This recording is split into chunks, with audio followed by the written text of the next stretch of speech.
Hi, my name is Vincent Severio Mastrangelo, 39 years old, originally from Queens, New York, now living in Studio City, California.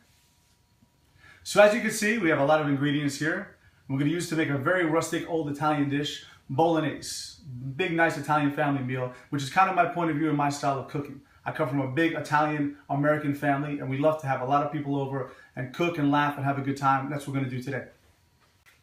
So I grew up in the restaurant business, never as a cook, always as a bartender, a barback, a busboy, a dishwasher, which is where I got my first inspiration for cooking, that and my family. My father was always the one who cooked at home, so I always was able to find and see what he was doing, and that's kind of how I taught myself how to cook. So my knife skills are not chef-like, but I've taught myself and I get by pretty good.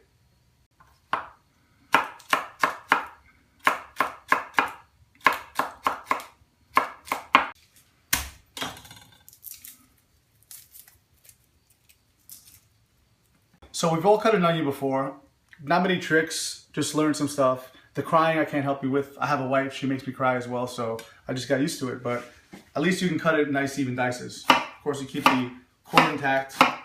Just go down the little center, making thin slices. I'm going to cross cut.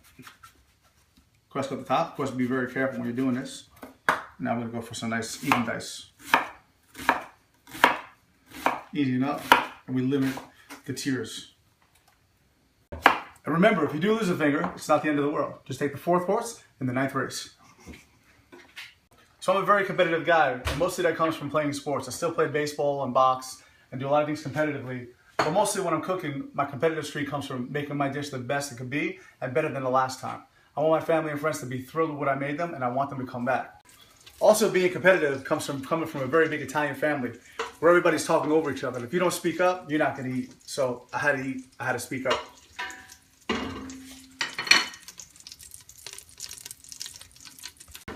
So right now we're going to make a sofrito, which is a mirepoix plus some garlic, and we're going to add some bacon as well. An Italian sofrito. This is going to be the base of the bolognese. It's not just meat sauce. You do have to have your vegetables too, but we're going to hide them. Nice some Himalayan sea salt. Good amount. I want to make sure everything's seasoned very well. And some cracked black pepper. My favorite ingredient. I'm going to throw in some bacon or pancetta, whatever you have on hand.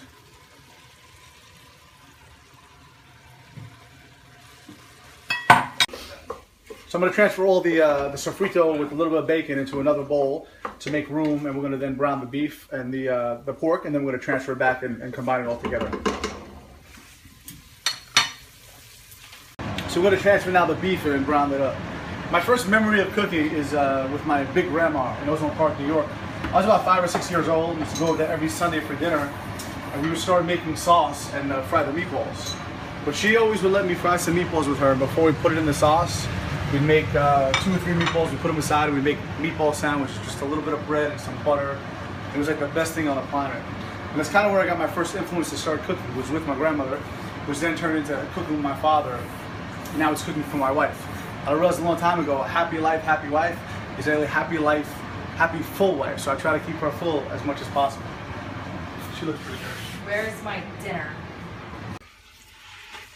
We're gonna brown the meat. Just want to make sure we get it in. We got pork and beef, Wagyu beef, which is top notch.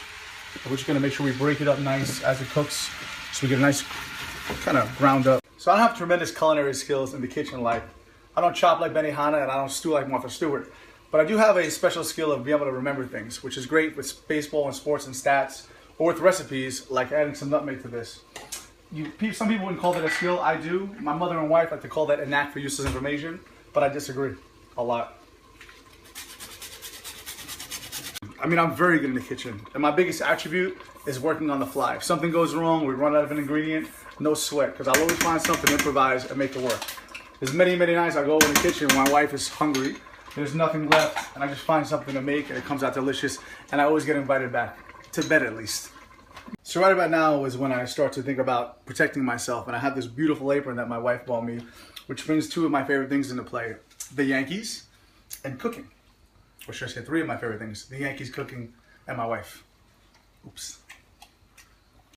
So I've really noticed that cooking has always impacted my life, because every time that I'm having a little bit of an issue or things aren't going well, I realize that my passion is food.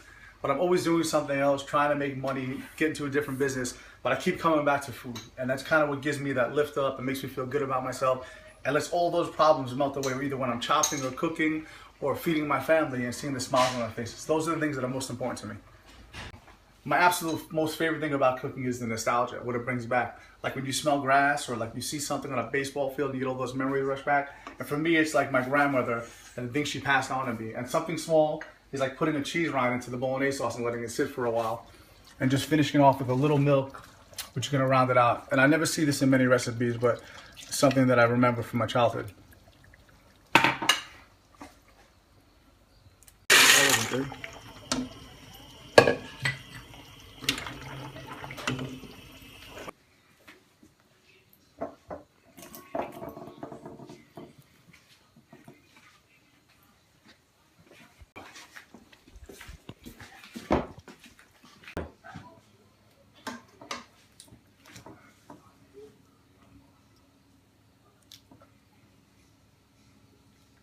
So we got our finished product, rigatoni bolognese. And we're gonna add a couple of things, because I like to.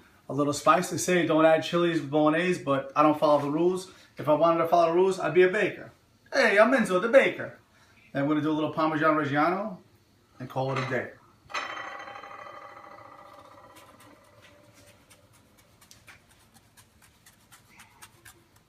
If you've been watching, you can tell how passionate I am about food and my family.